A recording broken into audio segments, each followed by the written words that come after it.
They spit that venom, but my God has got the antidote. Right here is where you find us repping him in every line and note. BSAC Radio, BSAC Radio, BSAC Radio, BSAC Radio. You hear the record spinning, yeah, we repping every episode. Unashamed of what he's giving us, we preach it everywhere we go. BSAC Radio, BSAC Radio, BSAC Radio, BSAC Radio.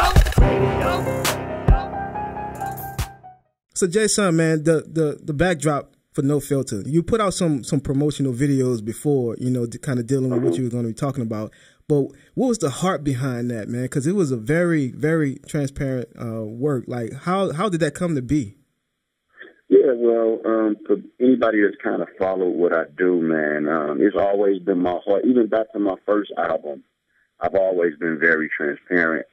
So the heart for me has always been to communicate life situations, but flush them through a biblical worldview. Mm-hmm. So that's always been my heart. Yeah. So if you trace back all of my records, you'll kind of find that transparency, that honesty, that kind of dealing with life, but flushing it through a biblical lens. And that's always been the goal of what I do. Yeah. With this particular project, it was kind of twofold. One, No Filter, just wrestling with the idea of identity. And, you know, identity has been talked about, you know, over and over and over again. Mm-hmm.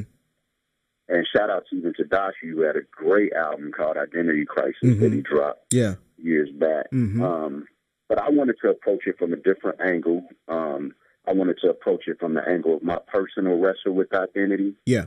And then saying that everybody wrestles with that to some degree. Yeah. And that's kind of what I wanted to do with the album, but I wanted to do it in phases. So I wanted to do it by A, talking about my personal wrestle. B, I wanted to do it by saying that what we've experienced, God in his sovereignty uses the things that we go throughout life to shape and mold us into who we are.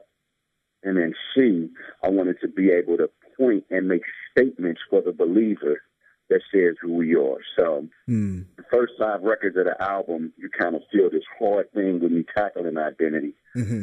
Then some feel like it takes a turn after that, but in my mind it doesn't, because then I begin to make statements, either A, about the church and their identity, or B, about God and who he is. Mm-hmm.